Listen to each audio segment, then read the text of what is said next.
Sorry. Pledge allegiance To the flag of the United States of America and to the republic for which it stands, one nation, under God, indivisible, with liberty and justice for all. Roll call, Mrs. Moore. Here.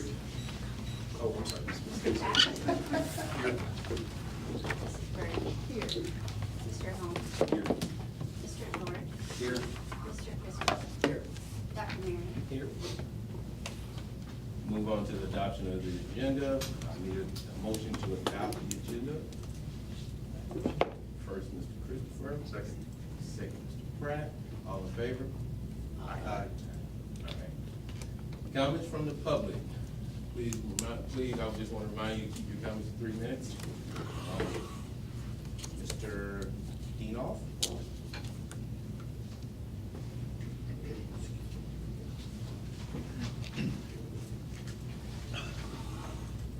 Thank you very much, members of the Board of Education. My name is Arnie CAC, County Public Advocate and District Advocate.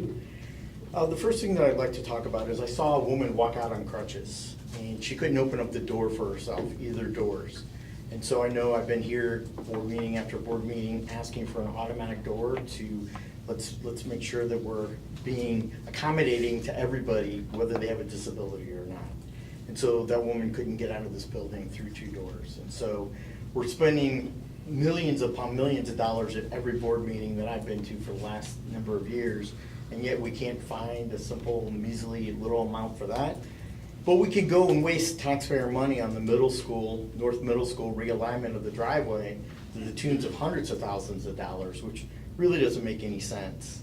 And that brings up the expansion of North Middle School. Where was that discussion held? Where was I? I never heard any board member talk about expanding, which we don't even know in the memo by the staff member of how many classrooms we're getting for close to $17.5 million. I never heard discussion or debate amongst people here. What is an ideal middle school and learning environment conducive to student learning and development? This middle school is getting too large and too hard to handle and manage in terms of the population. And what's best for students? This North Middle School was built in 1952 and has, according to 2020 figures, 1,068. I reached out to 2 staff members asking for the current population as of the start of school today, and there was no response. Now, each typical classroom is about 900 square feet. Each student needs between 60 to 75 to 100 square foot per student, depending on how you look at it. And now we're looking at a 33,000 square foot addition. Well, we're putting money after bad. And it's time that we look at building a 4th middle school in our district to accommodate our growing population, especially in the northwest part of the district and the city of St. Paul. The National Center for Education Statistics said the United States average middle school is 595 students. Missouri's average middle school is 483 students, yet I believe that we have close to 1,200 middle school students at North Middle School. State regulations say for 6th grade, the maximum amount of students is 30. For 7th and 8th grade, 33 students is a maximum. But the ideal rate for DESE figures is 22 per 1 teacher or 25 per 1 teacher for grades 7 and 8. And so what I'm getting at is we can buy a lot more for $17,500,000 because Lee Summit built a 194 square foot middle school that opened up in August of 2022, and Maumette School District built a middle school for $21,000, splitting up 2,600 students into 2 buildings that will open up this week. And so I would ask that the board put its brakes and let's do a strategy session. Let's talk about looking at another middle school instead of putting money into an old middle school and keep expanding it in an overcrowded population. Thank you. Thank you. Next we have the Next we have the consent agenda. I need a motion to approve the consent agenda. All motion. Mr. Pratt? Mr. Marion, all in favor? Aye. Financial reports, Mr. Orr. Good evening, members of the board. I direct your attention to the July monthly financial summary, which will pull together all of the financial statements, investment schedule, revenue expenditure reports. Monthly fund cash balances for July totaled $128,090,718.62. That balance was comprised of $48.5 million in bond proceeds, $18.8 million in debt service, $5.5 million for food service, $2.5 million for student activities. That left $52.8 million for operations. The investments at month end totaled $143,887,256.87, as shown on the investment schedule. Monthly revenues for July totaled $10,452,577.24. This number was also shown on your revenue report. Compared to last July, revenues increased by $1.6 million in total. This related to several variances, the first being Prop C. Sales tax continues to be strong, and from other financial reports I've heard it's going to continue to be strong, which is good news for us. It's up almost $800,000 compared to last July. And interest earnings is also up $1.1 million over last July, and that is due to much higher rates. If you look at our average rate from last July, we were averaging about 1.45% was our return on our investments at that point in time, and we are now over 5% on average. So you definitely see an increase in our interest earnings. State transportation funding is also up by $431,000, and that is due to continued full funding of the formula, which we hope continues. I have my fingers crossed on that. And lastly, there is one large negative variance, and that was really in federal food service revenue of $1.2 million compared to last July. This was really mainly due to the timing of payments at the end of 2021, so it's going way back. They didn't have enough money to pay us in June for what our requests were, so they had to wait and pay us in July of 22, which really inflated 22's revenue. So, and then we don't typically get revenue in July for food service program, so we didn't get any this year. We got this $1.2 million last year, so that's just really a timing variance overall. Monthly expenses for July totaled $12,227,514.89. As shown on the expense report, payroll-related expenses were $3.8 million for the month, purchase services $1.1, supply $2.8, and capital and construction $4.5. When we look at compare this number to last July, expenses for the month are $4.1 million higher in total. Wage expenses up $430,000 or 17%. We would expect to see this based on our staffing changes. We've added some staff. We are starting to fill some vacancies, thankfully, and also just based on salary changes that were awarded to staff. Supply expenses are up by $1.6 million. We did shift gears a little bit. We were leasing a lot of computers. This year we decided to purchase them. That all falls under supply, so our technology supply expenses basically up by $2.1 million this year, more so than it would have been over the prior year. And that was offset by some negative variances across other supply type categories. And then lastly, capital expenses are up compared to last July by $2 million, and that's based on all the work that Lisa's doing, and there's a lot of construction and capital work going on around the district. So everything, I think, looks like it should for this time of year. I don't know if anybody has any questions, but if not, I ask for your approval. All right, I need a motion to approve the financial reports as presented. Mr. Christopher, second. Ms. Byrd, all in favor? Aye. Old business, Dr. Meyer. All right, thank you, Mr. Ellis. One item under old business will be Lisa Kester going over the North Middle School building additions and renovations. Again, just a quick background on this. North Middle School is our fourth middle school, and what we are looking at is a preventive or proactive remodel for that building, anticipating some growth on the north side. What this will allow us to do is create a new face to the building, and then back into the project will involve taking down the existing second-story wing of the classroom and remodeling that into a parking lot area. So what we're able to do in this design project, as you saw presented previously, was incorporate the storm shelter into the classroom design, which is a very positive element to it. It'll refresh the face of that building if approved, and then take that old two-story wing, bring that down and convert it to a parking lot. But really free up some additional space as the fourth middle school in our district, and give us good equity in terms of looking at where we're going in terms of growth coming in on the north side if it were to accelerate. So with that, Lisa's gonna go over the details of the bid and we'll go from there. Thank you, Dr. Myers. On Tuesday last week, we received bids on this project. We had 3 bidders who bid on it. We did contact several, but contractors are slammed, everybody, but I did all I could do to beg to get 3, so we got 3, and they're good bidders. So with that, the bids that we solicited was to construct 34,590 new construction, square feet of new construction. And then with that, we'll have classrooms, a new admin suite, like Dr. Myers said, the main entrance, library, fax, all updated. And then with all of that, we're also renovating approximately 33,000 of the existing building. Quite a bit of it is due to code requirements from the fire department. We have to add a sprinkler system to this building now that never had a sprinkler system in part of it. So there's just some things we have to do with a building that was built in the 1950s that we have to bring up to current code because we're touching some of these areas. So with the bids, we also asked for 3 alternate bids.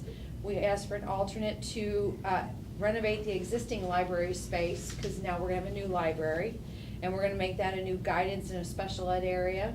Currently they're up at the front of the school, and they're in a kind of a little skinny section, so we wanted to see if we could afford to do that. We also wanted to replace some deteriorating concrete around a trash enclosure, and then we wanted to also do some small renovations to the existing 400 cafeteria. We've talked with Paul Becker to kind of help make the flow go better because they're gonna be feeding all the kids out of that 400 cafeteria. So it was just kind of to help widen up doorways, things like that. So at the time, Custodian Clark gave us a budget at the end of design development about $20 million. And that included the alternate bids. The low bidder submitted a voluntary alternate for an additional fireproofing of the floor deck on the second floor classroom wing, which when we looked at that voluntary alternate, it is something we would need to do. So I'm gonna be recommending we accept that alternate bid. But based on the bid results that I've attached, the base bid to do the 2-story addition, the main entrance, the fax, the library, and then all the interior renovations that we need to bring things up to code with is $17,379,533. Alternate 1 to renovate the existing library for the guidance is $367,225. Alternate 2 to replace the concrete that's falling apart is $33,528.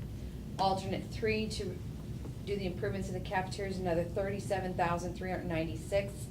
And then that voluntary alternate I talked about is $75,000.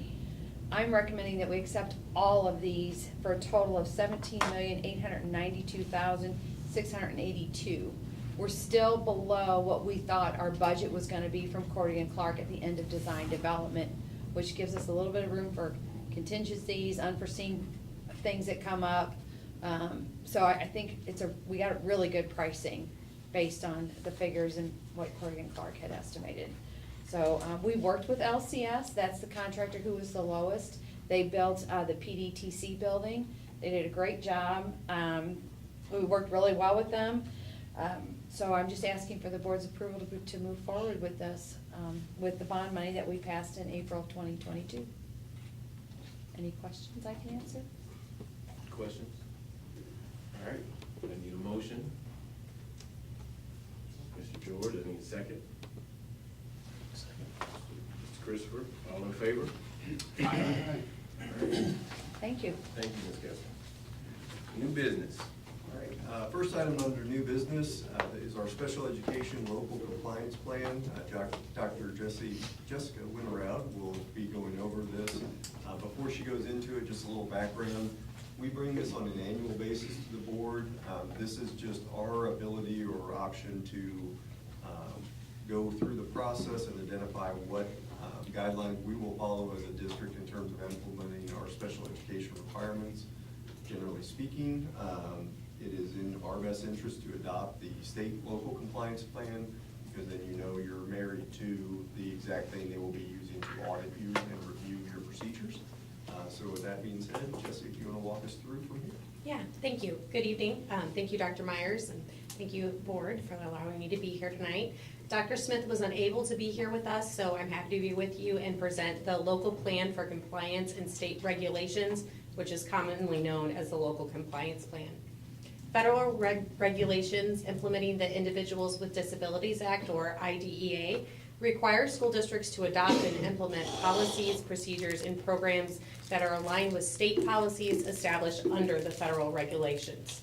The state of Missouri sets forth the standards and regulations to guide school districts in remaining in compliance with federal and state IDEA requirements.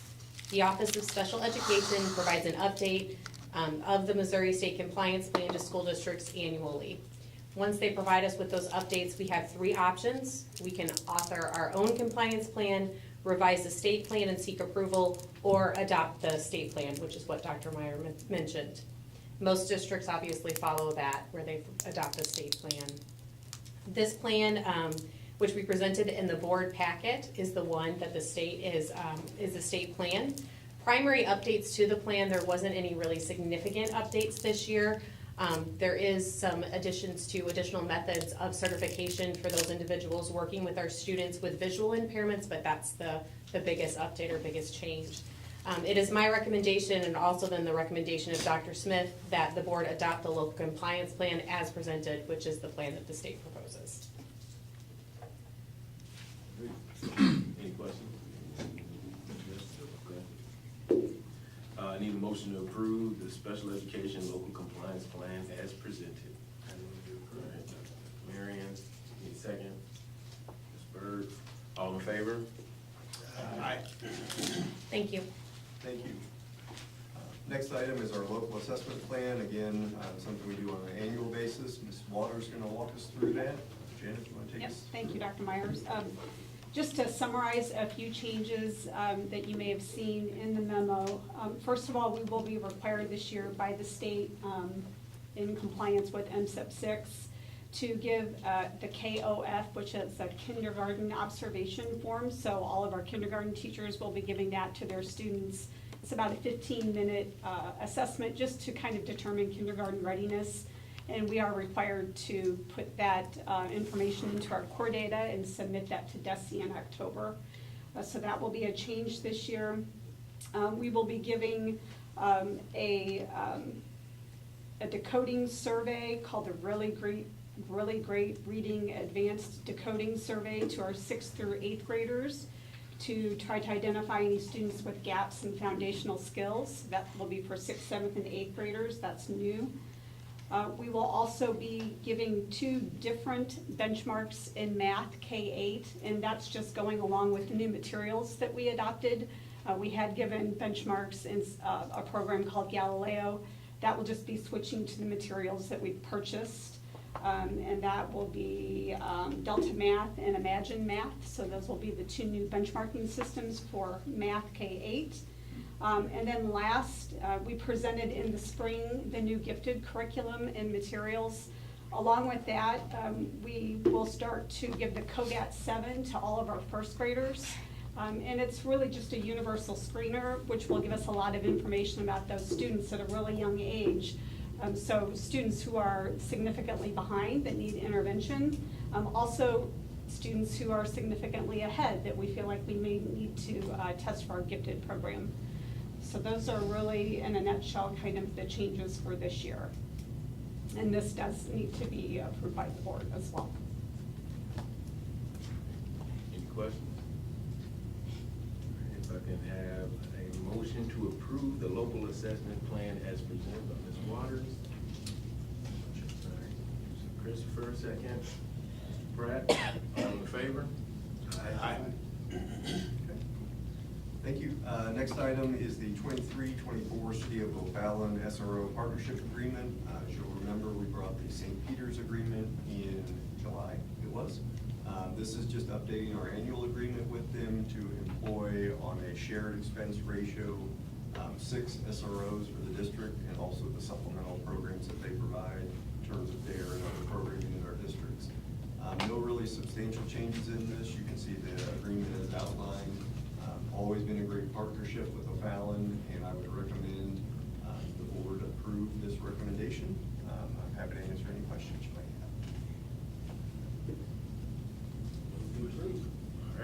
have. All right. So I need a motion to approve the 2023-24 City of O'Fallon SRO Partnership Agreement as presented. So Dr. Marion, all right, Ms. Byrd. All right, all in favor? Aye. All right. Okay. Thank you all. And the last item under new business is the 23-24 Custodian pay plan. Aaron Williams from our Personnel Department is going to review this. As I have shared previously, just wanted to talk briefly before Aaron starts the board. When we did our adjustments and looked at where we were setting rates for this year, this is the one category we talked about that we probably have to come back and at least consider how our efforts were working in terms of bringing in new hires. Aaron and Henry have done a great job in putting together a recommendation based on the fact that our attempts and financially going up on that rate have truly not been successful in driving new applicants in for the evening custodial position. I know Aaron's going to go into this in a little bit more detail, but given the ratios that we have of vacancies and how competitive the market is, I think there's a very fair argument to be made that we've set this rate with your approval at a level that we feel will be competitive in our region and also competitive for the fact that this is shift work. So with that being said, I know you have a lot more details to go into, Aaron. Do you want to take us away? All right. Well, thank you and good evening. So as Dr. Myers said, the plan that you have in front of you is really to try to get our buildings better staffed with our custodial team. We've been struggling with that, with those vacancies for a couple of years now. You all were great and approved the new entry level of $15 an hour back in April. And while that's competitive with other school districts, as you all know, we're not just competing with school districts for these employees. And so we do not have as much of an issue filling our daytime vacancies, but our evening vacancies are the ones that are really gotten out of hand and are, hurting our buildings the most. So right now, we've gotten about 3 people in the past week or since this has been written, but about 45, 48 vacancies still for our evening runs. Right now, our supervisors are cleaning 5 buildings tonight. So the proposal that you have in front of you is really 3 parts. The first is giving a shift differential to our evening custodians of $3 an hour. That, the area wage average is $17.65-ish for evening custodians. So that would put us, in a good spot to be able to recruit, those employees. So the other part, so this would keep day custodians where they're at, give the $3 differential to our evening folks, and it would also change the hours. So right now, the benefit of working an evening shift is that you get a paid lunch. What we would like to propose is doing away with that so that it is a half-hour unpaid lunch. So right now, our evening folks work 3 to 11. We would extend that from 3 to 11:30 so that there's a half-hour unpaid lunch so that we get 8 hours of time. We believe that by reworking those runs, we're going to be able to be more efficient because we're going to have 30 minutes extra of cleaning time from our employees. And they're getting paid more if this is approved. The other part of that would be, again, with that efficiency, we believe we can eliminate about 10 positions at our secondary buildings and some of our float custodians if we can get all of our other positions filled up.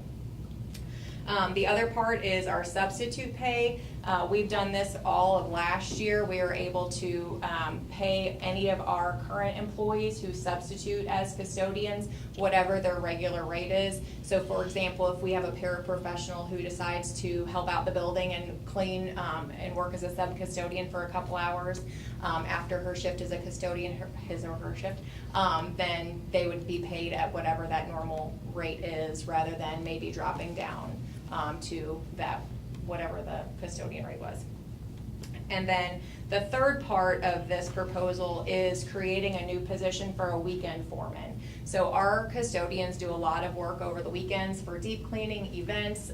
We could really utilize folks for deliveries and things that we can't get to during the week, and be able to really cover those times when we have the most absences on Fridays and Mondays. So this would be somebody who would be a custodial foreman Thursday through Monday. So I'm happy to answer any questions. I appreciate your time and consideration of this. Any questions? I have one question. I'm sorry, go ahead, Ms. Burley. Oh, it's okay, I finished reading the paragraph, and I Okay. got my answer. All right, so I have a question about the substitute pay. So if they're what if they're making less than 15? Then they go up to, yeah, All right. yeah, yeah. And I will also say, big thanks to Mr. Adams, our Director of Custodial Services, Mr. Moore, our Assistant Superintendent, and Jeff Ward, who figures out ways to find money for us. I don't have a question, I just have a comment. I know all last year, and this has been an ongoing struggle for quite a while. And not only supervisors working nights and weekends to help keep these buildings clean for our kids, and we had administrators and teachers cleaning their own rooms and just going above and beyond to help meet the needs of cleaning these buildings. And some people look at that and say that's a fair amount to go up. Well, it's a fair amount because we need it. It's you can't have our buildings not taken care of for our kids, and I hope this will help because we certainly need it. And people don't need to be pulling 2 or 3 shifts at schools to be able to keep it clean. So I appreciate your guys' work on this. All right, any more questions? All right. Thank you. I need a motion to approve the 2023-2024 custodian pay plan as presented by Ms. Williams. Motion. Mr. Pratt, second. Mr. Christopher, all in favor? Aye. All right, perfect. Comments from the board. Let's start with Mr. Marion. Thank you, sir. Dr. Marion. It doesn't matter. Yes, it I just want to congratulate all the district staff on a successful first day of school, right? Getting all the kids home. Yep, everybody's home. So all the teachers, custodians, everybody. I mean, that's an accomplishment everybody takes part of. So that's always a good accomplishment. I also want to say that I really appreciated the Equip to Excel tour that Mr. Myers and Dr. Myers and all of his assistants helped go around and kick off and energize our staff. I think that's helpful for them to see you in person. So I appreciate that. And of course, to the summer graduates tonight, I want to extend my personal congratulations to them. And again, thanks for taking a creative approach to trying to meet the needs of our custodial staff. And I know all our areas are neat, but it seems like we keep chipping away an area at a time. And I appreciate your efforts to do that because it's hard to do. You have to be creative. You have to talk to a lot of people and massage that whole process, I know. So thank you for that work. Mr. George? In the same vein, I'd like to congratulate the summer commencement students. Last but not least, get in there under the wire and get it done. I had the privilege of working at Darden Elementary, and don't worry, it wasn't a conflict of interest. I didn't work for that company when that contract was let, but I think I saw Lisa there 3 times in 6 days. So she's been working her tail off, getting everything ready for the new school year. The custodial team, they were really getting on it because construction workers leave quite a mess for them. They don't clean up. And I'd just like to recognize, I know Haley Stoops was really instrumental in doing a lot of this stuff in there. And I think, what's Dwayne maybe over there? He wouldn't give me his last name. Well, he wants to play the safe. No, congratulations, and thanks for all the hard work. Mr. Christian? Just echo the same thoughts. Very proud to see the graduates walk today, and it just shows that if they stick with it, that can do some great things. And I think that's a lesson for everybody, and I'm glad that it's presented here and seen on video. And as always, thank you guys for your hard work. Lisa, I know how much this construction and all this stuff is, and until you've been involved in this process, and I've not been to any of the links that her, but I'm familiar with it.